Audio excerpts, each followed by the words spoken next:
6 mesi senza più fare attività politica, niente voto al prossimo congresso convocato da Matteo Salvini a Padova, ma anche nessun incarico all'interno del partito. Questa è la sentenza per Fulvio Pettenà, attivista della prima ora della Lega Trevigiana, emessa sabato sera dal direttivo su proposta del segretario federale Flavio Tosi, che era partito anche dall'espulsione, ma che alla fine avrebbe dovuto accettare la sospensione dopo le parole grosse che sarebbero volate durante la riunione ad altissima tensione.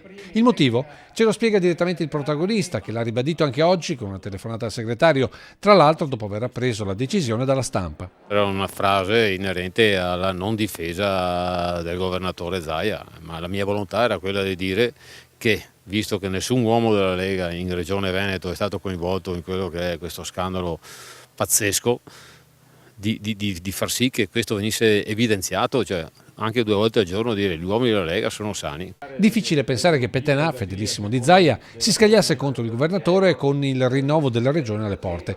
Più probabile la punizione per le critiche alle cene di Tosi, più preso a candidarsi in concorrenza con l'attuale presidente che a gestire il partito. Pettenà che rincara la dose scagliandosi contro l'attuale commissario della Lega Trevigiana. Commissario come titolo, per carità, non si vede. Sento i sindaci o i segretari che non riescono a dialogare. Insomma una Lega allo sbando, quella denunciata dal sospeso Pettenà, che comunque non si ferma. Giro per le manifestazioni del territorio, per le feste, per le sagre, quello che è sempre stata la mia caratteristica. E dal suo osservatorio elettorale il prossimo presidente del Veneto è uno solo. Per Fulvio Pettenà comunque Zaia governatore del Veneto anche per i prossimi anni.